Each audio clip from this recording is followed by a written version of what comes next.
Me da mucho gusto cederle la palabra a Luz María Moreno Medrano, que va a coordinar el simposio Educación, Género y Decolonialidad. En este simposio tenemos una invitada vía remota, entonces esa era la prueba que ustedes vieron que estábamos haciendo y vamos a empezar. Otra vez el código, como lo que ven aquí, para sus preguntas. Es siempre diferente, escaneenlo ahorita antes de empezar para que puedan ir poniendo sus preguntas. Muchas gracias. Muchas gracias, querida.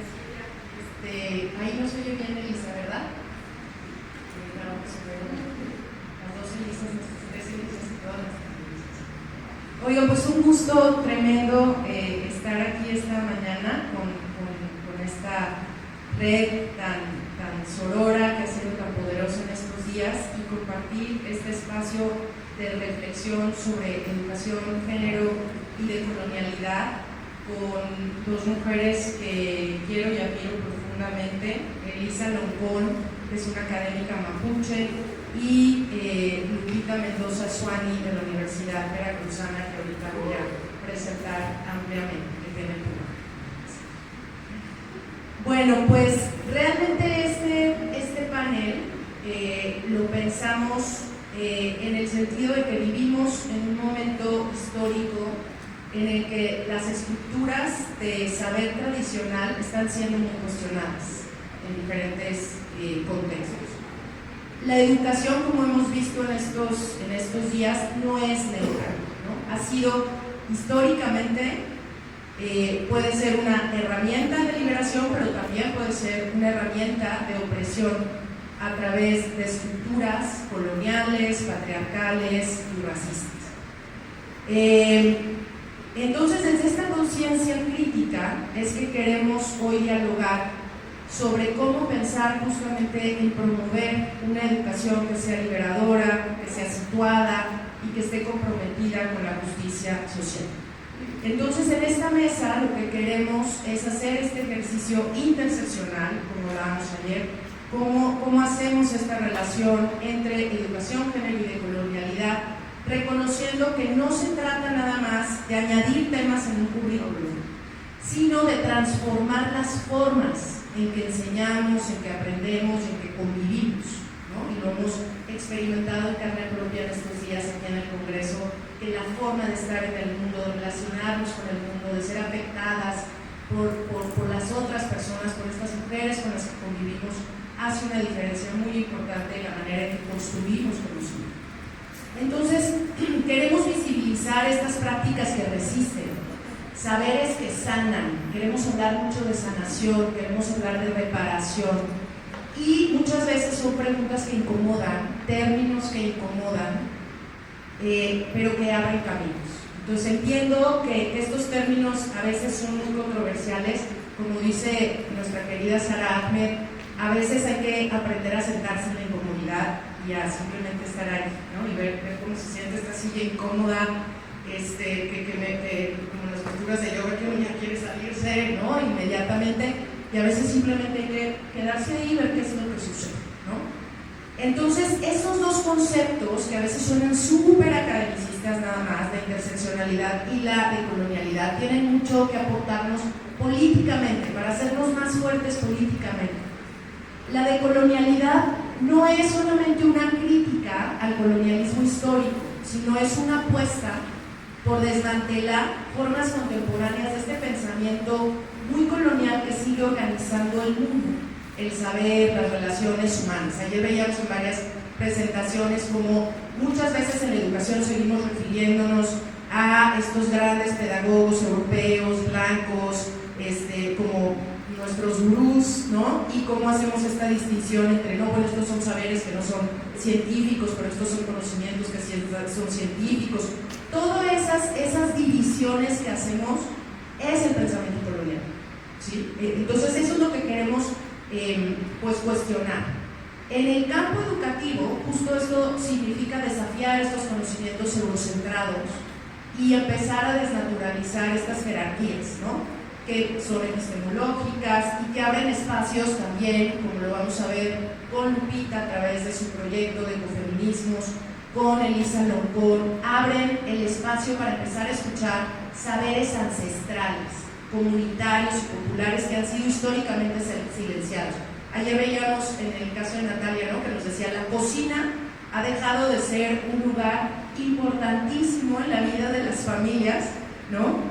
Y ese es un tema que se ha ido silenciando en el caso de la arquitectura, por ejemplo, ¿no? Entonces, vinculado a esto, también queremos reconocer que hay un racismo estructural y que no es un fenómeno externo a la escuela, está incrustado en los contenidos, en las normas, en las formas de evaluación, en la idea misma de qué se considera un conocimiento válido, ¿no? Los currículums que exaltan únicamente las historias, ciencias y filosofías europeas también invisibilizan o folclorizan los aportes de los pueblos originarios, afrodescendientes, migrantes, y entonces perpetúan un orden racial del saber, ¿no? Entonces, este orden jerarquiza lo blanco y lo occidental como superior, mientras niega la humanidad epistémica de nosotros, ¿no? En México, a diferencia de otros países, la racialización y el clasismo están unidos, ¿no? Entonces es muy difícil poder decir, este es un saber blanco únicamente, porque realmente hay un tema también de recursos socioeconómicos, de oportunidades más amplias que vienen por ese privilegio. Entonces la decolonialidad implica un compromiso explícito con la lucha antirracista, ¿sí? No basta con incluir la diversidad como un tema, sino que es necesario transformar las estructuras que reproducen ese privilegio blanco y que excluyen sistemáticamente a estudiantes y a docentes que han sido racializados. Entonces esto nos implica revisar libros de texto, hasta revisar nuestros criterios de excelencia académica, seguir pensando en estas escuelas que tienen los cuadros de honor, el estudiantado que va a la escolta, la niña que viene perfectamente bien peinada y limpia, todo este racismo higiénico que hay en las escuelas, ¿no? Hasta los sistemas de disciplina escolar y las expectativas que se proyectan en los cuerpos racializados en el aula, ¿no? Hay escuelas, por ejemplo, que no aceptan a las infancias jornaleras migrantes porque vienen con las camisitas llenas de plata, ¿no? Entonces ese racismo estructural sigue estando presente en nuestras escuelas, ¿no? O Silvia Ortega tiene un artículo en donde decía que a los niños de pueblos originarios en escuelas de la Ciudad de México no los dejaban entrar a la alberca, ¿no?, de la escuela aquella a la que iban en la Colonia Roja. Entonces, decolonizar en este sentido es también desblanquear la escuela. Tenemos escuelas diversas, abrirla a múltiples formas de saber, aprender y narrar la vida. Es reconocer que el racismo no solo violenta identidades, sino que también empobrece el conocimiento al limitarlo a una única mirada del mundo. Y en este sentido tomamos este término de interseccionalidad, que sí nos han dicho que está muy difícil, es muy complicado entenderlo, es muy académico, pero también queremos utilizar ciertos términos. Es una lucha política por posicionar ciertas agendas, y a veces, así como el lenguaje inclusivo nos cuesta trabajo, pero tenemos que irlo practicando, también este tipo de términos como la interseccionalidad y la decolonialidad tienen que ser parte también de nuestro lenguaje cotidiano para ir mostrando estas posturas ético-políticas que queremos ir siguiendo, ¿no? Entonces, bueno, en este sentido queremos que la educación nos exige mirar más allá de categorías homogéneas y reconocer que existe en estas opresiones, en estas desventajas, en estas inequidades, estas intersecciones entre raza, entre clase, la identidad sexual, la discapacidad y otros muchos ejes que configuran estas trayectorias escolares y estas posibilidades de aprendizaje. Entonces, para usar estas lentes no es un ejercicio teórico, ¿sí? No es académico, es un acto político. Y transformar la educación no es añadir nada más estos temas al currículum, sino que se transformen estas relaciones de poder, que aunque sean muchas veces, no sé, las personas que están en el poder, llámese directoras, supervisoras, subsecretarias, muchas veces pueden también reproducir estas relaciones de poder patriarcales también, ¿sí? Entonces, eso es lo que queremos desnaturalizar. Y para este diálogo maravilloso, estoy muy contenta de presentarles a nuestras panelistas.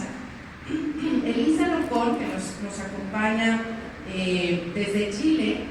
Elisa Loncón Antileo es académica del Departamento de Educación de la Universidad de Santiago de Chile. Tiene un doctorado en Humanidades por la Universidad de Leiden, Holanda. Es doctora en Lingüística por la Pontificia Universidad Católica de Chile y es magíster en Lingüística por la Universidad Autónoma Metropolitana de México. Durante los años 2001 a 2024 fue asesora técnico-pedagógica de la Coordinación General de Educación Intercultural Bilingüe de la Secretaría de Educación Pública en la SEP.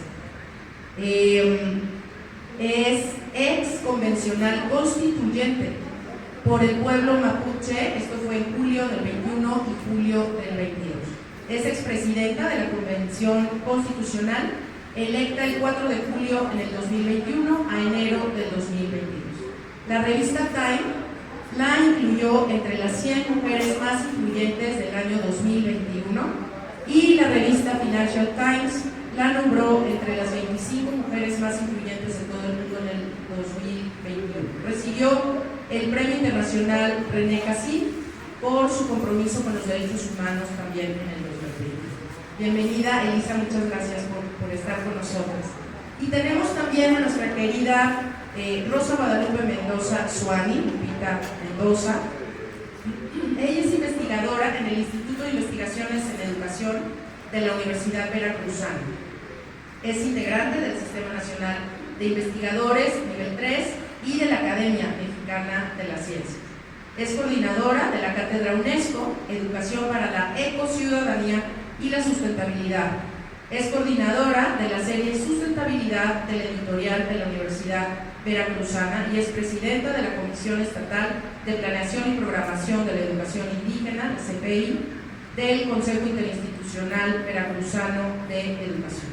Lupita tiene un proyecto precioso que se llama el Proyecto Quier México, que se desarrolla en escuelas de educación básica a nivel nacional para propiciar aprendizajes situados y con pertinencia cultural y ecológica para el cuidado del entorno físico y social.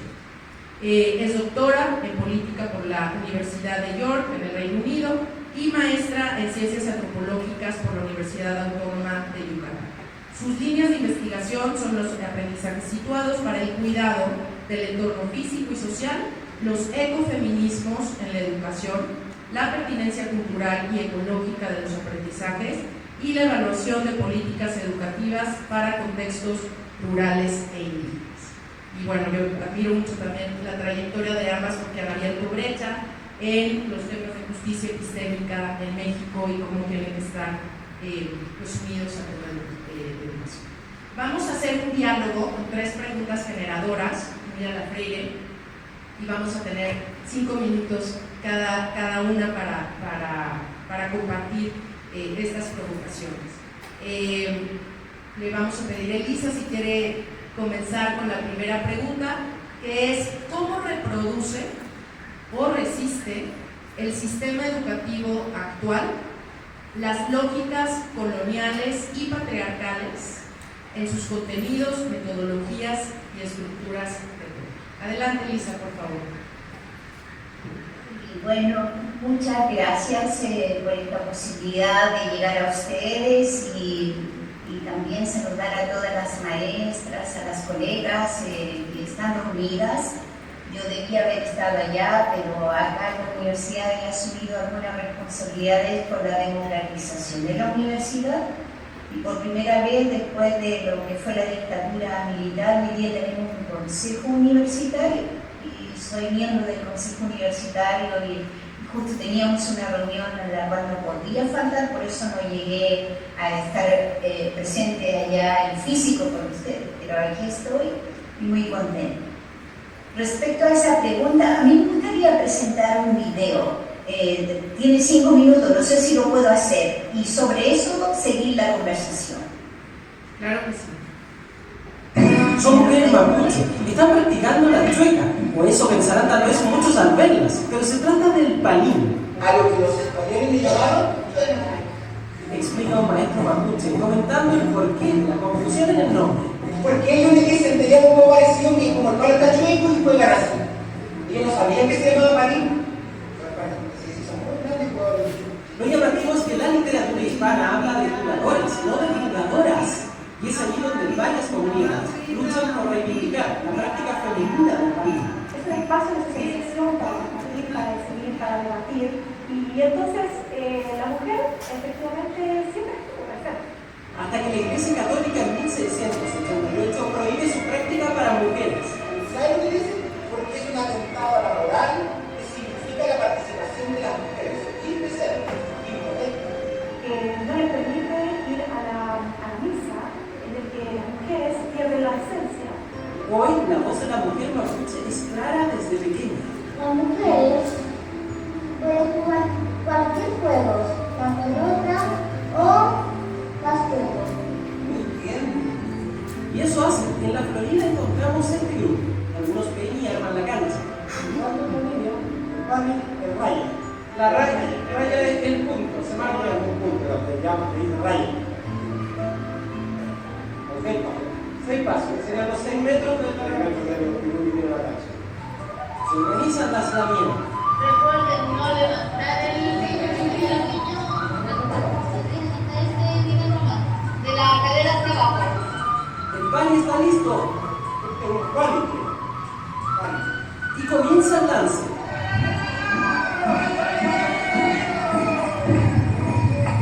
El equipo contrario juega por una línea, el equipo de nosotros por esta línea. Y la llegan por el aliento desde las tribunas, escribiría un cronista deportivo. La mujer mapuche muestra fiereza en el país. Algunas nunca lo practicaron, sabiendo que un porcentaje enorme de mapuche aún piensa que no le corresponde a ellas. ¿Alguna vez jugaste palín? No, nunca. Cuando yo me vi vida en el campo, no hacían esas cosas. Y hoy lo juega. ¿Tu hija está ahí? Sí, pues usted. ¿Te gusta verla practicar el palín? Sí, pues bueno. Para torcer la verdadera razón que les prohibió su práctica hace siglos, cuando los mapuches decían a los españoles un ejército de hombres y de mujeres, encabezado por una de ellas. Llegan a la vieja de Queo. En el año 1587 comandaba el ejército mapuche. Cuando llegan los hombres y las mujeres no se leen. El español es vencido por los mapuches. La vieja de Queo era nuestra comandante del ejército. Y la mató. Todos los hombres y todas las mujeres. Entonces ellos no iban a aceptar nunca que fueron vencidos por un ejército que estaba compuesto también por mujeres. ¿Y jugando hoy será expresión del feminismo en versión mapuche? Podría preguntarse algo. No, para nada, para nada. Es rescatar nuestra cultura, es a la paz, somos iguales. Eso es un respeto mutuo entre ambos géneros. ¿Cuál es el objetivo de jugar palín para este grupo? El encontrarse con ser mujer mapuche hoy en día. Apoyar también a las también allá del Guaymaco, a la recuperación a territorio, a la libertad también de la nación mapuche. Solo parte de lo que persiguen los Sin Tierra, la organización mapuche que promueve la práctica hoy en Santiago como forma también de visibilizar sus luchas. Teníamos una chiquitita de 8 años, el equipo estaba como flexibilidad, pero aún así vamos a cambiar. Cuando se marca la raya final. Fue difícil porque tenía como jugadores de uno y habilidad no se puede jugar porque no te la conseguimos. Gracias. Celebra la goleadora de esta tarde. Ya vendrán otras, porque las también seguirán jugando palín. Sí, me gusta jugar. Con todo lo que conlleva, porque tienen la fuerza. Alguna vez se me pegó atrás, es que bueno, es muy bruto, por eso. No que sea bruto, sino que las personas son brutas. Y vienen los fusiles para practicar el palín.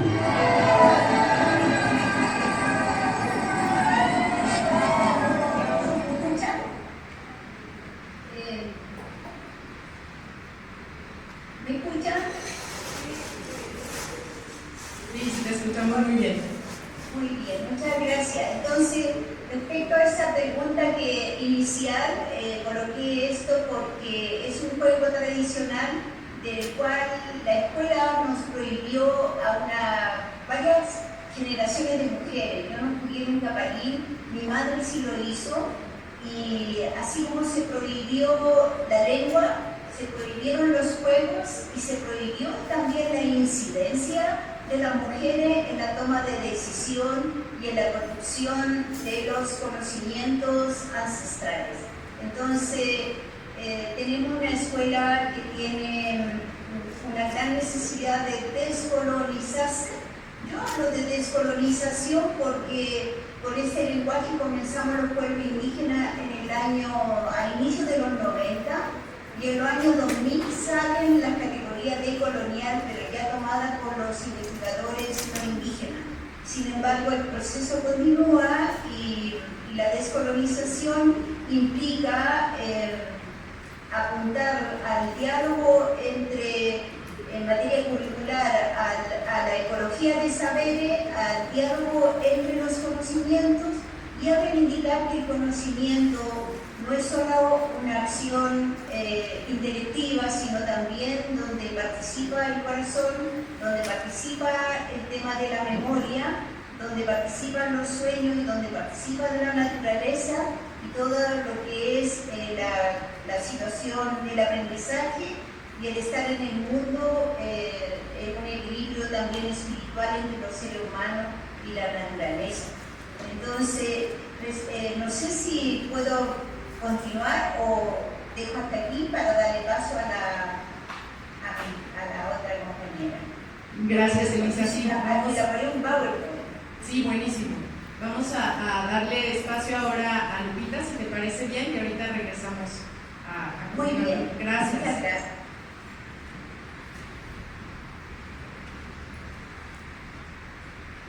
Buenos días. Pues estoy muy contenta de estar aquí con ustedes. Gracias a la red por este espacio, a Luz María por convocarnos también a dialogar. Y bueno, yo quiero hablar desde mi experiencia. Ayer nos remitimos mucho en la mañana a esa noción de experiencia, que es tan importante traerla y darle valor en lo que hacemos.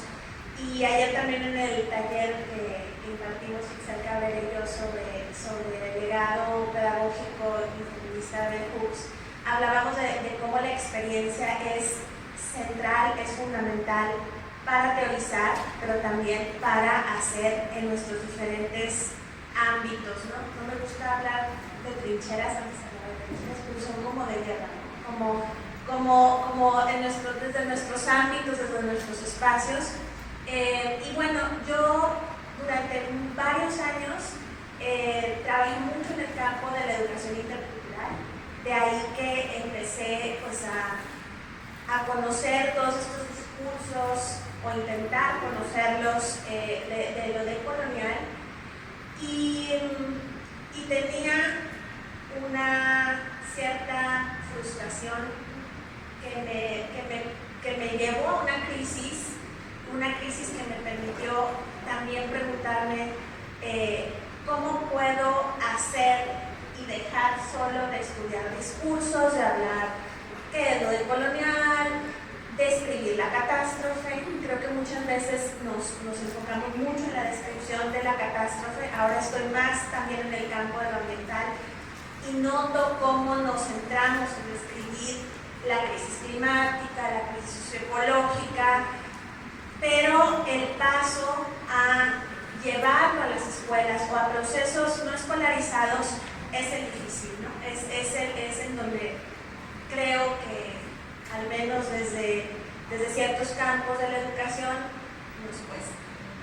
Entonces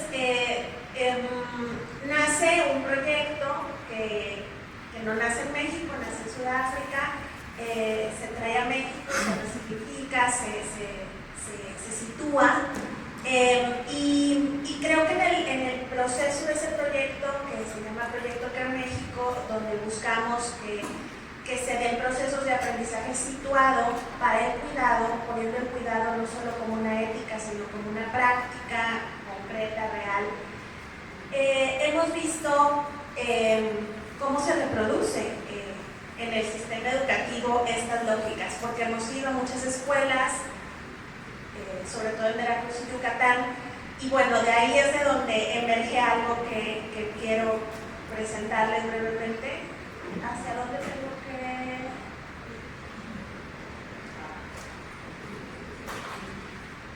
No. Sí, esta, ¿no?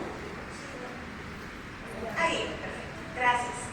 Bueno, lo que nosotros hemos observado, y hablo de nosotros porque somos un equipo de investigadores, de estudiantes de posgrado y ahora de egresadas, de doctorados y maestrías, y por supuesto muchas docentes sobre todo, son las docentes mujeres las que más se ven como interpeladas por esta necesidad de educar para el cuidado. Es algo muy notorio numéricamente, y lo que hemos encontrado a grandes rasgos es una educación pues esencialmente antropocéntrica.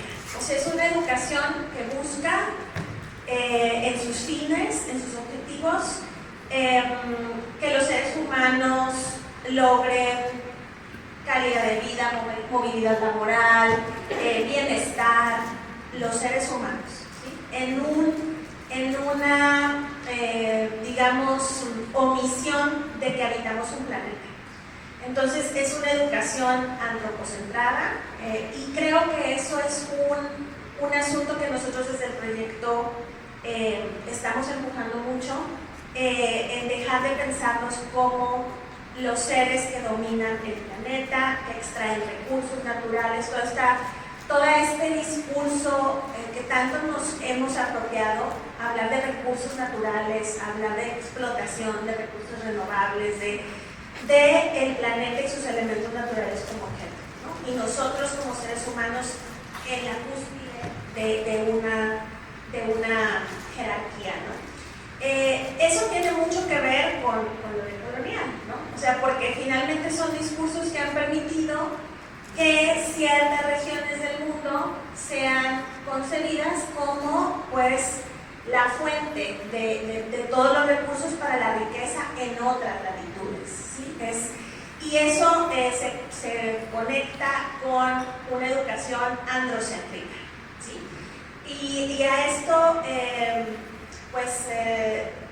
lo podemos ver no solo en la educación escolarizada, sino por ejemplo en la educación, como el relato, la posición del varón, del hombre, es la que vale, la que predomina, la válida. Y hemos construido currículos basados, dicen algunas ecofeministas, en marcos teóricos opresivos. O sea, que siguen perpetuando estas nociones, sobre todo muy duales, ¿no? Vivimos en un mundo de dualismos, de discursos dualistas, hombre, mujer, mente, cuerpo, y siempre ese dualismo es un dualismo en el que hay un fuerte, uno que está arriba y uno que está abajo. Y, por ejemplo, cultura-naturaleza es un dualismo que está fuertemente anclado en los currículos. Y bueno, el androcentrismo también, ¿no? La voz masculina, la voz del hombre como la de autoridad, ¿sí? La colonialidad que concebimos pues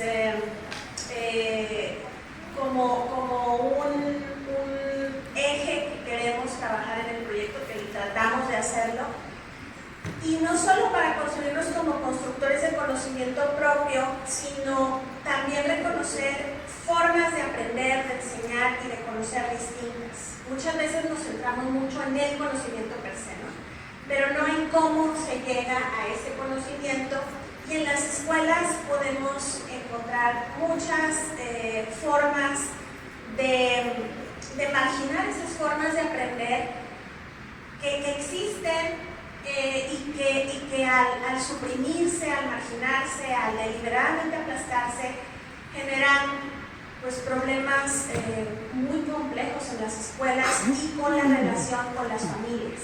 ¿Sí? Cuando descalificamos las formas de aprender, enseñar y conocer, las familias en contextos sobre todo rurales e indígenas se sienten totalmente incapaces, impotentes de poder contribuir en los procesos de aprendizaje de los hijos y las hijas, porque como ellos saben enseñar, como ellos aprenden, como ellos conocen su entorno, son formas no científicas, no válidas, no suficientemente, digamos, dignas de entrar en las aulas, ¿no? Y la última es el neoliberalismo. Nosotros hemos observado en las escuelas en las que trabajamos una gran precarización de la infraestructura, de las condiciones materiales de las escuelas, pero sobre todo también una preocupación como muy nítida de que los niños y las niñas, los jóvenes aprendan solamente lo necesario para sobrevivir en el mercado voraz que está desestructurándolo todo. ¿Sí? Entonces, nosotros empezamos en el proyecto a intentar que pongamos sobre la mesa con los docentes la pregunta: ¿qué necesitamos aprender en este mundo que vivimos, pero en este contexto específico en el que habitamos, están nuestros cuerpos, nuestras familias, nuestro hogar? Y eso es muy complicado ante esta lógica avasalladora de lee, escribe y haz operaciones básicas, porque eso te servirá, por ejemplo en Yucatán, para ser albañil en la Riviera Maya, o te servirá para ir a ser esclava de una familia rica en Mérida. Es muy complicado, porque entonces cuando ponemos sobre la mesa otros aprendizajes que serían necesarios para una vida digna, no hay tiempo. No hay tiempo. Son 4 horas que estamos aquí. Dediquémoslo a lo importante, ¿no? A que sobrevivan en este mundo tan complicado, ¿no? Digo, estoy un poco describiendo la catástrofe de lo que vemos, pero bueno, vamos más allá, ¿no? Y creo que eso es lo importante. No quedarnos en esa descripción. Creo que muchas veces al hablar también de decolonialidad, sí hablamos de estos discursos de la colonialidad del ser, del saber, pero en la práctica no buscamos alguna forma, no hay una sola, de movilizar en las escuelas algo distinto.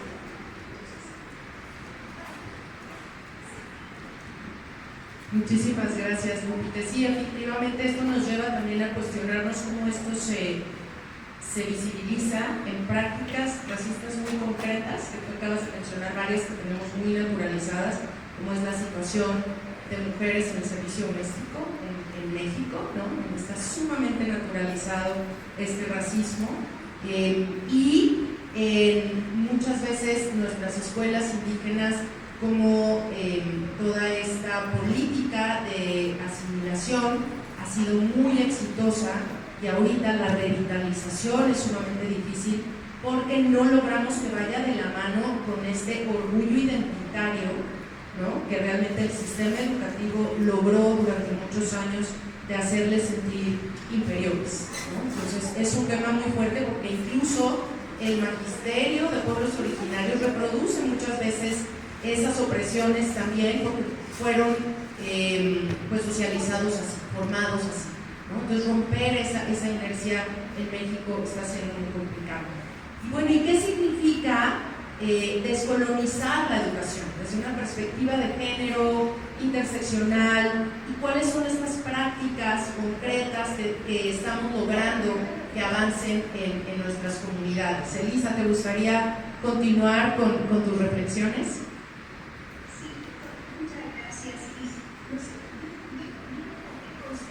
La compañera cuando habla, y me gustaría que me pudiera poner el PowerPoint. Sí, le ponemos el PowerPoint. Gracias. Tú tienes tu PowerPoint, Elisa, tú tendrías que empezar a proyectar.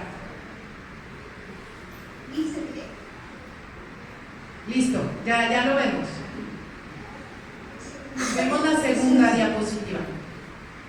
Sí, descolonizar la educación tiene que ver con aumentar la incidencia desde el punto de vista de los pueblos indígenas, la participación del pueblo indígena, pero también aquí ustedes ven, estas son las mujeres que han tomado vía alterna a la escuela la recuperación del país. Y ellas, junto a nosotros tenemos un sistema también acá en la educación bilingüe que tenemos educadores tradicionales, y esos educadores tradicionales también promueven la recuperación del país y de los conocimientos originarios, de los conocimientos de los pueblos indígenas. Entonces, cuando nosotros tenemos que una educación reproduce las desigualdades, necesitamos reflexionar profundamente también, y a nivel teórico también se ha avanzado, por qué se han generado todas estas desigualdades. Entonces, ahí tenemos las estructuras patriarcales, coloniales y eurocéntricas de los contenidos de la escuela que nos dan espacio. Sin embargo, bueno, yo aquí recuperé es un libro que viene del 77, si me permiten hablar, y esta es una mujer indígena que justamente participa en México en un debate sobre feminismo, y ella, yo creo que ustedes conocen esta obra, ¿no? De Domitila del Río de Chungará.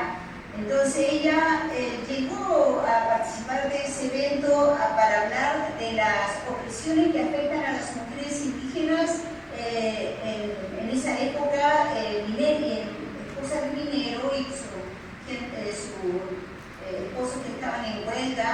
Y bueno, como era un tema contingente político donde había una problemática más allá social, estructural profunda, esto no fue entendido por las mujeres blancas que organizaban el evento. Entonces, bueno, es importante que se vea este libro y que veamos cómo la intersección del género, de la clase y de la raza también están dentro, definiendo los contenidos curriculares que tienen que estar en el debate. De repente se dice, tenemos la educación intercultural bilingüe, pero se dejan, aún teniendo la educación intercultural bilingüe, se transforma en un sistema más funcional a la agenda de los estados y no incorpora lo que para los pueblos indígenas tiene prioridad. Entonces, nosotros acá tenemos una educación intercultural bilingüe, tenemos varias leyes que la amparan. Sin embargo, bueno, ya les decía, tiene un carácter funcional que no es transformador en su profundidad, y es de ahí de que el trabajo de mujeres académicas, de profesores, del movimiento indígena, es que también dan espacio de que a poco las prácticas indígenas lleguen al aula. Personalmente, yo he estado trabajando en el tema de la filosofía mapuche, y ya pensando en que esta filosofía, que estamos en el siglo XXI, que fue estuvo acallada, y son más de 500 años de colonialismo que han reducido estos saberes hacia lo folclórico, para nosotros todavía tiene vigencia y tiene vida, ¿no? Entonces, aquí esta muestra el armado de la filosofía mapuche que va a trabajar en función de las normas de relación entre la persona y la naturaleza, eso se da muy bien. Después tenemos el asmomien en la cultura, los valores, el normomien serían las normas que regulan estas relaciones de la persona con la naturaleza y entre sí, y el hidrógeno-mien, que es reconocer todas las vidas, y bueno, el plumen-momien, que es el buen vivir. Recientemente yo estaba saliendo de una conversación con el Ministerio de Educación, que aquí en la Universidad de Santiago, donde trabajo, vamos a celebrar el Año Nuevo Mapuche, que se inicia con el 21 de junio de cada año, y es un año cíclico y está normado por este calendario del Asmunien, del Normunien, del Ichofilmunien y el Tunemunien. Entonces, la universidad también está impulsando por un lado, pero como este colonialismo es estructural y sistémico, hay que abordarlo de las distintas aristas. Y a mí, yo he usado bastante la plataforma de la universidad como para desde aquí sacar el discurso como mujer indígena en defensa de los saberes y de la lengua, porque al ser esta una universidad tiene prestigio dentro de la cultura, la voz que también se hará de acá también tiene prestigio, toma el prestigio. No es lo mismo, yo siempre he señalado, no es lo mismo que hablar desde la calle que hablar desde los espacios académicos. Entonces, el colonialismo se tiene que abordar en ese contexto macro y que al final se va el currículum puede incorporar algunos elementos de eso, y acá nosotros, por ejemplo, en la celebración del Año Nuevo ya logramos de que fuera reconocido. Las distintas escuelas del país van a trabajar esta celebración. Lo que no tenemos nosotros certeza es que se celebre como si fuera el Año Nuevo occidental, porque el Año Nuevo indígena responde a la visión del tiempo cíclico y que no es la visión del tiempo lineal. Entonces, ese contenido profundo, el tiempo lineal es un tiempo eurocéntrico que va desde un pasado hacia el futuro, y ese futuro que tuvo una promesa de desarrollo que nunca ha llegado, que es muy distinto al ciclo del tiempo cíclico, porque siempre tiene un punto de origen y el ciclo se va avanzando y se va cumpliendo. Este ciclo es el ciclo de la naturaleza, que está definido por el año nuevo comienza al inicio del invierno, viene la primavera, viene después el verano y el otoño. El otoño es asumido como un tiempo de descanso. Entonces, esa visión del tiempo cíclico es la que orienta la mayoría de las acciones y la vida, el calendario agrícola, el calendario ceremonial, la vida de las personas, el vínculo con la naturaleza. Entonces, de esa manera, nosotros lo estamos haciendo con experiencia concreta y haciendo todo este espacio también de negociación que implica el currículum, porque como les decía, no siempre se logra la profundidad con la cual nosotros nos gustaría, pero esa profundidad va a depender también de cómo los pueblos indígenas avanzamos en la sistematicidad de estos planteamientos, y también mucho de esto tiene que ver con la presencia de nuestra lengua y la escritura de nuestra lengua. Yo soy una defensora de que hay que leer, escribir, escuchar y hablar en la lengua indígena, pero el sistema solamente lo ha mantenido casi en el nivel de la oralidad. Y si nosotros como académicos indígenas somos sacantes, ¿por qué tenemos que dejar de lado la escritura y la lectura en nuestras propias lenguas? Y es una de las razones de un problema que tenemos ahí, es que, bueno, nuestras lenguas no son estándares, no son oficiales, y los papers piden que eso sea escrito en las lenguas científicamente, ya con la validación como el inglés o cualquier lengua oficial, pero no la nacional indígena. Ahí hay un problema de política lingüística que hasta el momento no hemos avanzado, y ojalá este diseño sirviera para problematizar esa necesidad de que no podemos andar con una lengua coja que solamente se desarrolla a nivel de la oralidad y no de la lectura y de la escritura. Muchísimas gracias, querida Elisa. Bueno, ¿qué significa descolonizar? Y me voy a referir más a la práctica, ¿no?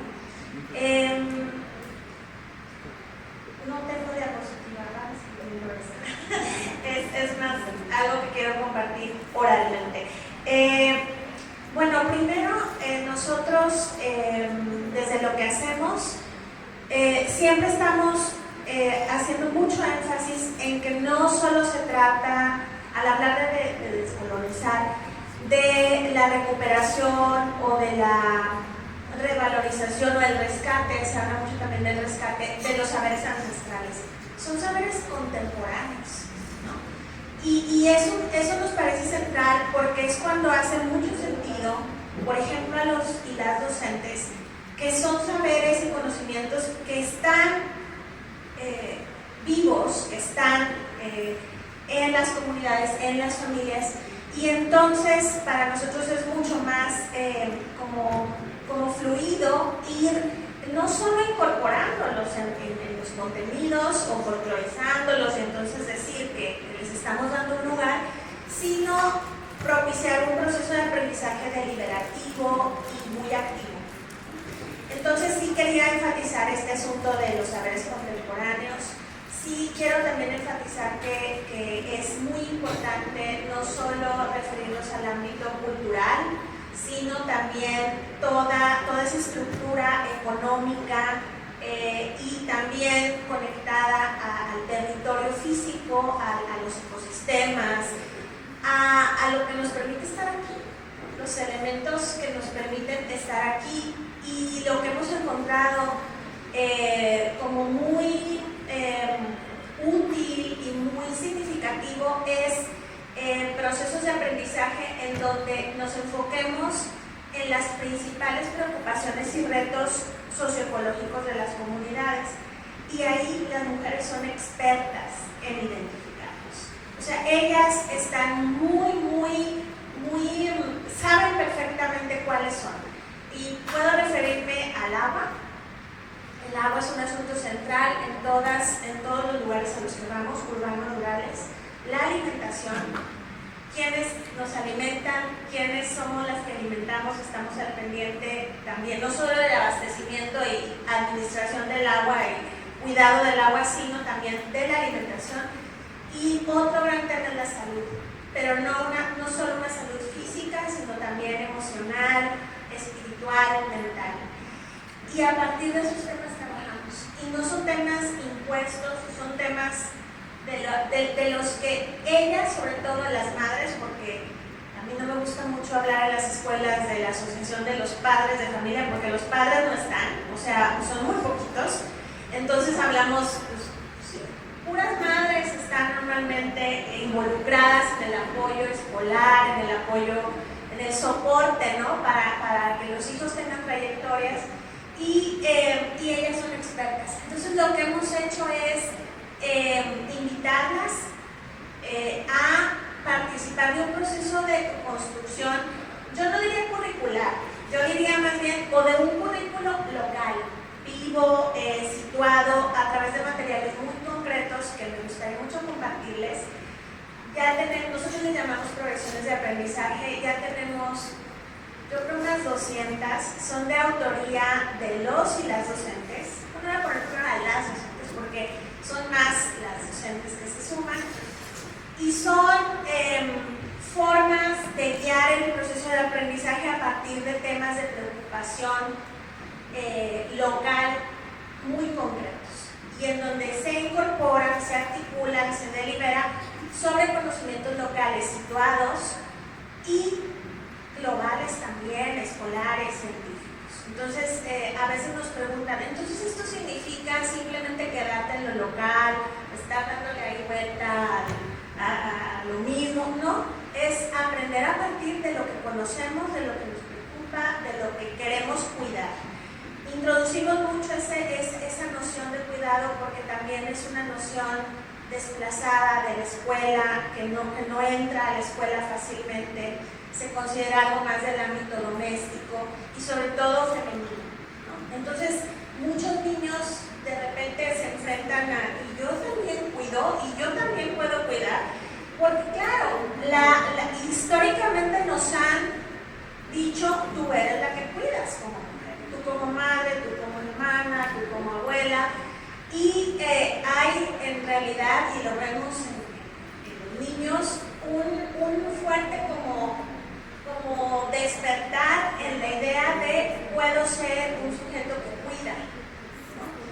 Por supuesto los docentes varones también, es muy complicado hablar con ellos de nociones ecofeministas que intentamos introducir, pero finalmente buscamos formas, ¿no? de establecer el diálogo. También quería decir que como lo expuso Elisa, toda esta conexión con la naturaleza y el planeta pues está fuera de las escuelas. Nosotros hemos analizado currículos, planes de estudios, se sigue hablando de recursos naturales, se sigue hablando del desarrollo sustentable como un desarrollo que es posible a la par de un crecimiento económico que yo no lo veo compatible, ¿no? Pero pues es un discurso que está ahí, que está llegando a través de muchos canales, y también creo que la escuela es un espacio para deliberar y reflexionar críticamente de estos discursos más globales, que por supuesto son loables, son metas, son objetivos que tenemos, pero que también deben situarse en los territorios de las escuelas, y es importante revisarlos a la luz de los retos que se tienen muy puntualmente en las escuelas. Y yo nada más para brevemente contarles, nosotros recurrimos mucho a las narrativas y a las historias que los docentes y las docentes crean en un acto creativo, que es muy difícil a veces para ellos y ellas, para introducir todo este proceso de progresiones de aprendizaje temáticas muy útiles para multigrado, porque se incorporan todos los estudiantes en un solo proyecto. Yo diría la progresión es como un proyecto, pero en el que empezamos siempre apelando a la emoción a través de la narrativa, porque es una narrativa local. Eso ha sido muy importante, que el proceso no se vea como solo acá, algo cognitivo, algo racional, sino muy conectado con la sobrevivencia y con la aspiración a la transformación. Hemos trabajado ya con 2 planes de estudios, con el anterior y con el nuevo. En ambos hemos podido, hemos identificado grietas, hemos identificado oportunidades, los docentes y las docentes son muy creativos, y bueno, pues yo les voy a compartir, porque no tengo tiempo, pero podemos compartir para que vean todas las maravillas que crean y que logran cosas muy distintas, ¿no? Muy digamos, que generan muchas expectativas también en qué significa la escuela y para qué aprendo, ¿no? Y eso me parece también muy importante para descolonizar la educación. La escuela o la educación no es para insertarme una mano de obra explotada, barata, sino pues tengo que también ahí aprender a cuestionar, ¿no? desde todas las opresiones que desde la interseccionalidad podemos aproximar. Muchas gracias, querida. Sí, efectivamente, creo que esto nos remonta a la relación con la vida, ¿no?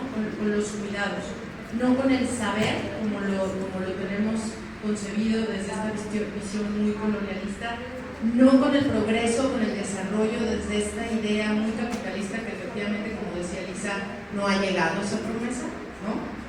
Las inequidades siguen, las desigualdades siguen. Entonces queremos irnos enfocando hacia cómo estamos viviendo, cómo estamos haciendo realidad estos cuidados. Y esto que decía Elisa, y como he visto también que trabaja Lupita, las universidades son una plataforma para poder visibilizar estas luchas, para poder amplificar estas voces y estos conceptos críticos.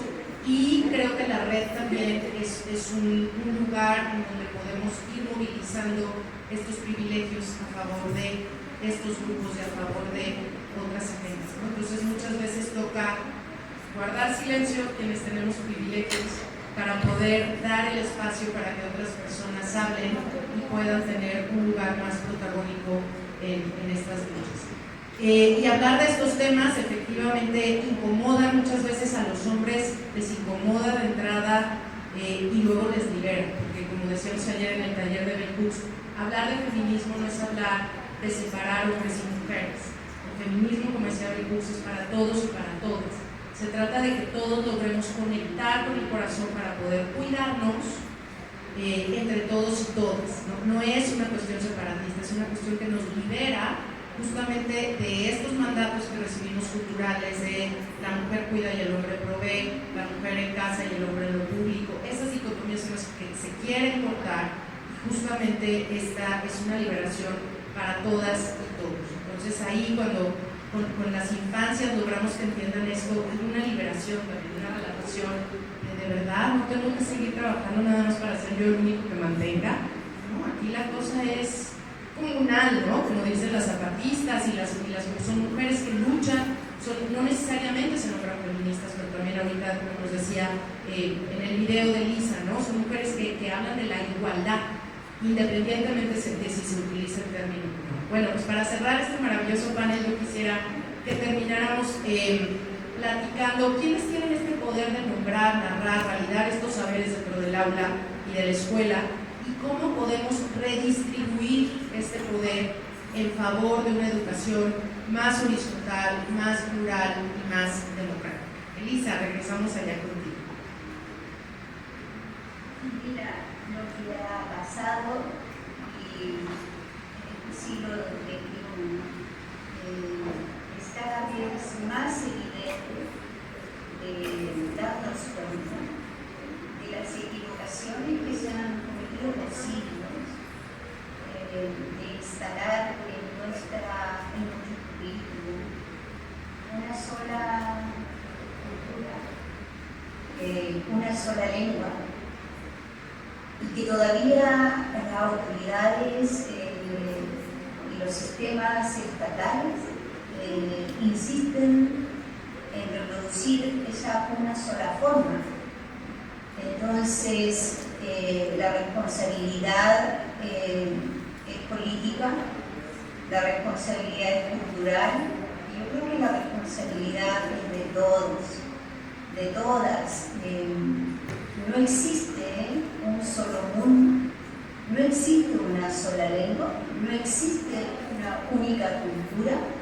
Somos como una humanidad, somos diversos, la humanidad es diversa y esa no nos hace menos humanos el tener visiones cíclicas del tiempo, por ejemplo, y no nos hace incivilizados porque somos cultura viviente hoy día. Pese a todos los ataques que hizo el colonialismo a lo largo de la historia, porque hubo genocidio, trataron de liquidarnos de lo que estamos. Entonces,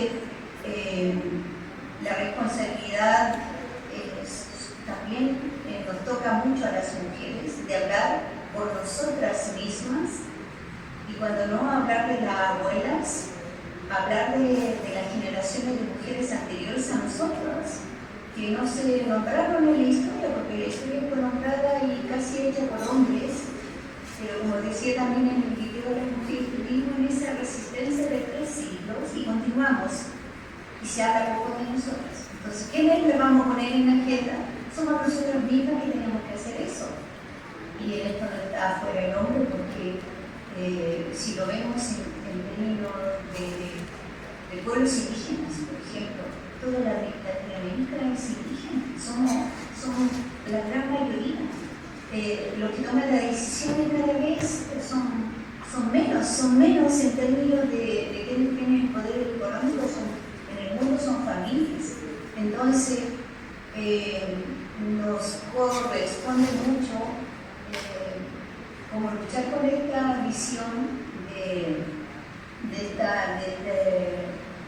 defensa de la humanidad, o sea, en términos de que se está perdiendo esta condición de defender a la humanidad en su diversidad, y eso nos está llevando a cuestiones como a la guerra que la vemos en televisión y que nuestros niños la ven en televisión, la violencia y el narcotráfico la vemos en televisión, y nosotros estamos en la escuela y estamos formando y estamos llevando esos esa generación en la que el mundo todavía es un lugar habitable, posible, y donde encontramos la fuente es en las raíces, en la historia nuestra, en aquellas historias no contadas, en esos mundos invisibles que literalmente se negaron, pero por otro lado,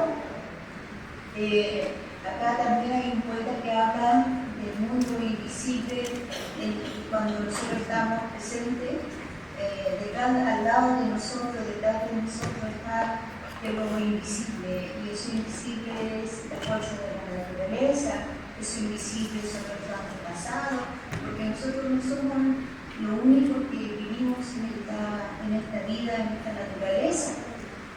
Entonces, hay grandes responsabilidades para necesidades de democratizar las universidades, de pluralizar los sistemas académicos, la producción intelectual, los libros de texto, las relaciones, y como darle fuerza a esta humanidad que no es solo una cuestión mental, si somos espíritus, y los pueblos indígenas siempre recordamos que somos espíritus también, y que la forma de aprender está más allá de la escuela, y están como ustedes lo señalaban. Entonces, incluyendo yo, acá nosotros tenemos una fuerte formación cultural indígena de creer en los sueños, porque los sueños también indican el futuro. Entonces, esa capacidad quedó instalada en una cultura, tal vez estaba en otras culturas y se perdieron. Pero nos corresponde hoy día potenciarnos como unidad y sumarnos en vez de combatirnos, sumar al distinto y comprendernos para proyectarnos en la humanidad que requiere mantener esta tierra donde estamos puestos nosotros. Lo que no podemos tolerar sobre la tierra, los racismos, la destrucción de la naturaleza, la destrucción de la diversidad de la humanidad. Y ahí hay algo que hacer.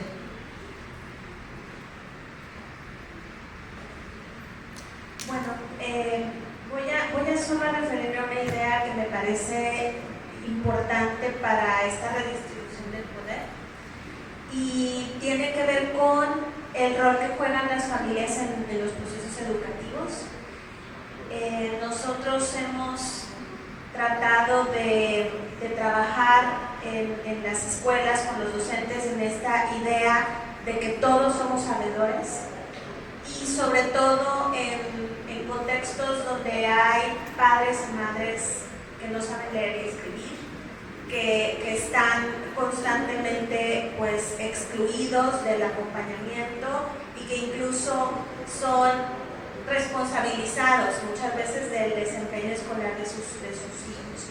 Entonces, a mí me parece clave que se cambie, que se cuestione y se reestructure o se redefina la relación de las escuelas con las familias y nosotros lo hemos visto, es posible, hace falta mucho trabajo porque hay ya una tradición, una historia de jerarquías, de quién sabe, quién no sabe, y tiene mucho que ver pues con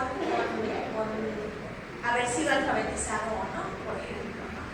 Y en ese sentido me parece que cuando nos vemos distinto y nos vemos como personas que todas sabemos a partir de nuestra sabiduría práctica, como dice el Hooks, entonces todos podemos contribuir a los procesos de aprendizaje desde diferentes posiciones y con diferentes conocimientos. A mí eso me parece central para poder redistribuir el poder en las comunidades educativas y por supuesto esto tiene también mucho que ver con dejar de ver la participación como instrumental y con plantearnos como comunidad educativa los fines de la educación, esto que a veces se plantea a un nivel de macro, ¿no? De política educativa, pero eso se tiene que discutir también también en las escuelas el para qué, el cómo, y a mí eso me parece clave, ¿no?